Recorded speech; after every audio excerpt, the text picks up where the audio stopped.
بلوبار دي جون كيجيو يخيروا التخصص تاعهم يروحوا ديريكتومون يا اما ياخذوا براي والديهم يعني يمدوا لهم تخصصات اللي هما راهم باغيينها، ايضا على حسب المعدل الدراسي تاعهم، سما ما يشوفوش الميولات تاعهم هما واش يحبوا، هما واش يقدروا يديروا، لانه الميولات هنا تختلف على القدرات.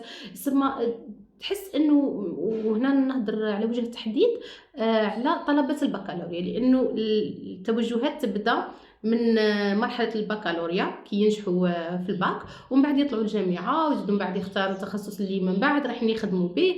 وهذه المرحلة يعني كامل تصرى نوعا ما، شوفوا نادرا وين نلقاوهم يديروها بوعي، بصح لا بلوبار دو طون الاختيارات ما تكونش بوعي. واحد مثلا دار تخصص لانه شاف صديقه ولا زميله دار التخصص هذاك، وحده دارت كيما صاحبتها ولا بنت عمتها. كاين شخص اخر ما يحبش اصلا تخصص معين، ووالديه يبقاو يركزوا على هذاك التخصص، دير دير دير دير، وش ينتجنها في لافان تلقى احباط. نهضر هنا على المعني في حد ذاته، تلقى احباط، تلقى باللي اصلا ماهوش يحس روحه، يقول لك شنو ندير انا، واش علاش خيرت هاد لا سبيسياليتي، وتبدا بعض المضاعفات النفسيه. وهذا الامر راح ياثر على العائله بطبيعه الحال. لما تلقى شخص يعني طالب ماهوش متهني في التخصص تاعو، كاره حياته، ممكن كانت عنده توقعات اخرى، في لافان لقى يعني توقعات مخالفه تماما لواش كان حاط. هنا ممكن وين حتى تلقى الطلبه غيروا المسار تاعهم بشكل يعني متاخر، تلقاه بعد ما فوت 5 سنين ومن بعد بدا يحوس على خدمه، ومن بعد ما قادر حتى يلقى خدمه، في لافان يلقى روحه ماهوش هذاك الضمان اللي راهو باغي. وهنا رايحه ندير بين قوسين، كاين طلبه اللي يختاروا تخصص هو عاجبهم ومليح ويقدروا عليه، مي بمرور السنوات بعد ما يشوفوا لي مودو تاع داك التخصص بلوتو، من بعد يزيدوا يشوفوا حتى المهنه كيفاش مخدومه ايتو، هنا يصرى لهم انهم يعني صار نوع من ضياع. يقول لك بون كيفاش اسكو نكمل التخصص هذا بلوتو ولا المهنه هذه، ولا نبدل، ولا يسمى يجي هنا ايضا يحب يبدل بشكل متاخر. يسمى ما قادره وكان قانع، مي القناعه تاعو تبدلت من بعد. احنا باش نختصروا كل هذا يعني المراحل اللي ممكن يعني تضر الشخص، نحاولوا انه يعني نفك كل امر. يعني كل طالب او كل فرد عنده ميولات، عنده قدرات، عنده استعدادات، باسكو هادو في ثلاثه ماهمش كيف بعضهم. عنده ايضا شخصيه مهنيه، هذه الشخصيه راهي تختلف من شخص الى اخر، واضافه الى ذلك القيم نتاعو، لانه مرات تطيح في العناصر هذه كامله موجوده، مي الشخص هذاك لما يحب يدخل يخدم في مؤسسه يلقى بلي القيم تاع المؤسسه هذيك مخالفه تماما للقيم اللي هو يتبناها. هذا جانب مهم جدا، لانه راح ياثر سلبا على حياته المهنيه وحتى على حياته يعني حياته الشخصيه وما بين عائلته، لانه هذاك راهو تحصيل حاصل. لما يكون العمل تاعك ما يمدلكش الرفاهيه النفسيه ولا هذاك السلام الداخلي، هنا راح ياثر سلبا على المعيشه تاعك بصفه عامه.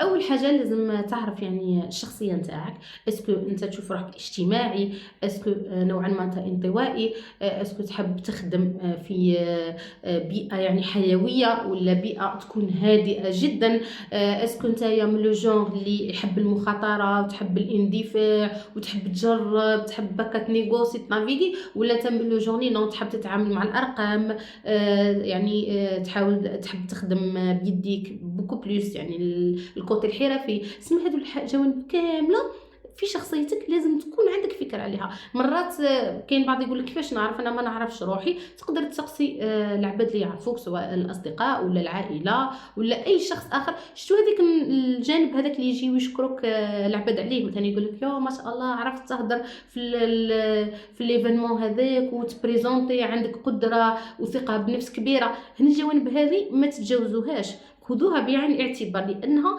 تشكل جانب كبير من مهاراتكم. هذه مهارات نوعا ما، كاين مهارات اللي نقدروا نكتسبوها وكاين مهارات اللي تكتسبها يعني وتقدر تعززها مي ربي خلقها فيك، تسمى تحسها سهله جدا. دوك نجي نسقسيك نقول لك كيفاش يعني اكتسبت هاد الكومبيتونس، ما تعرفش تجاوبني، لانه الامر هذا كيجيك سهل، خاصه في المهارات لينا السوفت سكيلز. يعني مرات تلقى اشخاص يعني يا ربي برك موهوبين جدا، صح اكيد يعني يعززوا الامر هذاك، ممكن يعني بالممارسه بالتطبيق يدربوا عليها، ممكن ايضا حضروا دي فورماسيون، بصح تحس كاين اشخاص مميزين في الجانب هذاك. دونك انت ركز على الملكه ولا المهاره اللي ربي اللي يعطيها لك ويعني وتجيك سهله جدا. هذاك الجانب مهم جدا. ماذا بكم تهزوا تكتبوه يعني اكيد في ورقه، ولا يعني تاخذوه بعين الاعتبار باش تقدروا تشوفوا روحكم وين تقدروا يعني توجهوا ذواتكم للتخصصات الملائمه. هنا ايضا الميول مهمه، الميول اللي هي الحوايج اللي انت تحب ديرها، تحس انك كيفاش تقدر تعرفها. شتو الهوايات او يعني الامور اللي ديروها تقعدوا فيها سوايع وما تحسوش، هذيك تندرج ضمن الميول. تسمى تحس عندك ميل للحاجه هذيك وديرها بلا قلقه، بتركيز كبير وانت فرحان وماكش متاثر من الداخل، يعني ماكش قلقان، ماكش تقول شت الحاجه اللي تقول يا ربي وتحس روحك فريمون مغيوظ هكا وماكش حاب تكمل فيها. اعرف راهي نوعا ما ماهيش ضمن نقاط القوه نتاعك. دونك نقاط القوه تبان والميولات بعباره ادق تبان لانك حاجه راك باغيها. كاين اشخاص يحبوا مثلا التصوير، يشتو تلقاهم صناعه محتوى ولا بغا يروحوا للعراس، ولا تلقاهم ديما هزين الفون ويصوروا، ولا سا ديبون. تلقاهم ميم مهتمين بالجانب تاع انه يحب يشري اباري فوتو، يحب يسقسي، يشوف سما الجوانب هذه اللي تقيس الكوتي اللي يحبه هو. ميم كاين دي جون يحبوا التحدث امام الجمهور، تلقاهم ميم يشتو ينشطوا، يشتو يبانوا، يبغوا النجوميه. هذو اشخاص عندهم نقولوا مثلا مهاره الالقاء امام الجمهور. وكاين دي جون ما عندهمش ميل للجانب هذا، كنت تلقاه مثلا تقول فوالا اروح دير لنا كلمه، تلقاه لا اختني نو نو نو نو، تلقاه خالع وهارب اسمها هذه ماهيش ضمن الميول نتاعو. الميولات نتاعكم تقدروا تعرفوها من خلال الشغف، حاجه تحس روحك انك شغوف بها. ممكن هذا الجانب يبدو بسيطا للبعض، لكن البعض الاخر فريمون انا لاحظت يعني في استشاراتي كاين بعض اللي ما عندهمش فكره بتاتا على واش يحبوا، صاير لهم تشتت، ماهمش فاهمين بيان كيفاش يديكوفريو الميول. كل شخص كيف. دير قائمه بالوظائف اللي تحسها ملائمه لكل ميل. كيفاش كاين بعض يقول لك كيفاش انا ما نقدرش نعرف، ما عنديش فكره على المهن والوظائف ايتو. سهله، دوكا انا في زمن الاي اي هز لاستيوس هذه، روح مباشره شات جي بي تي ولا جيميناي. انا خير لكم ديما هادو زوج لانهم معروفين وحتى اذا ما تعرفش تخدم بهم فاسيلمون تلقى الموارد اللي تسمح لك باش تتعلم منهم. روح لجيميناي ولا شات جي بي تي واكتب له وقول له انا لدي ميولات في الجانب هذا، اذكر الميولات تاعك اللي قلت لك من قبل اكتبها، من بعد قول له اقترح لي، نقولوا 10 مهن بهذا الشكل، 10 مهن اللي تقدر اللي تكون في اطار هذه الميولات، او 10 مهن مستقبليه باش تقدر تكون يعني فور خلاص ثم تروح لبعيد. 10 مهن مستقبليه من على 10 سنوات اللي تكون رائجه، اللي الميولات هذه تصب يعني فيها، ولا المهم حاجه شيء من هذا القبيل. مباشره يمد لك الوظائف او المهن الملائمه لهذه الميول. شوفوا هذه النقطه راهي مهمه جدا لشكون؟ لجماعه الباك، لانهم طلبه الباك راهم هم البدايات كامل عندهم. صح ممكن ما تكونش عندهم الادوات اللازمه، ما يعرفوش شويه مازالوا ما يفهموش، كاين واحد الجوانب ما همش عارفينها، مي مليح التوجيه. يعني اذا لي بارون يتفرجوا في هذا الفيديو، ولا حتى يعني خوك ولا اختك ولا ولد عمك ولا ولد خالتك، حاول انك تنعت له الفيديو هذا باش يستفاد. وهذا للطالب البكالوريا، وايضا مام الطلبه الجامعيين، يعني الاشخاص اللي يا ربي عندهم فوق 30 سنه وباغيين يبدلوا التخصصات ولا المهن تاعهم. هذه جدا شوفوا ما كانش يعني سن معين باش انك تخدم في الحاجه اللي راك تحبها. ما ديما حطوا هذه القاعده في اذهانكم. جرب ايضا انشطه، يعني دير ديزاكتيفيتي في اطار الميولات اللي تحبها باش تشوف. يعني ما تقدر تحضر ورشات عادي جدا، ايضا دورات تدريبيه ولا تكوينات في يعني المجال اللي راك باغيه انت.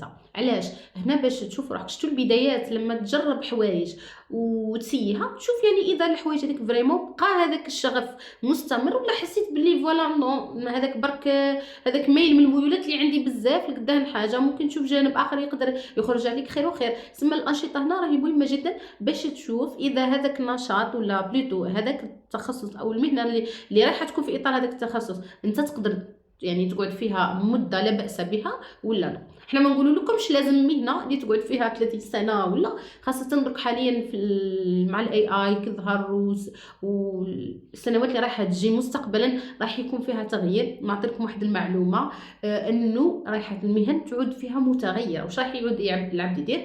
انك تختار المجال هذاك لازم كل مره ترونفورسي المهاره في اطر معينه. يسمى قد يكون مجال واسع بزاف بصح فيه تخصصات فرعيه بزاف، وكل تخصص فرعي راح يكون فيه يعني تزيد تدخل في تفاصيل اكثر واكثر. دونك لكن باش تدخل بدون خطه هكا او هزار، هنا لا، هنا لازم تتخذ قرار من جانب منير، انك تكون عندك خطه عمل واضحه. وهنا كما قلنا تكتشف الميول تاعك والقدرات تاعك وكل شيء. يعني ميم الشخصيه المهنيه بالنسبه للاشخاص اللي ماهمش فاهمين يقول لك كيفاش انا نديكوفري الشخصيه المهنيه بالتفصيل، راهم كاينين دي تيست كيما رياسه، كاينين يعني ادوات تقييم مهنيه سبيسيالمون باش تقدر تعرف يعني انت لاي نمط شخصيه تنتمي وبعباره ادق الشخصيه المهنيه. بعد هذه اللي تهمنا بزاف في اختيار التخصص ولا المهنه.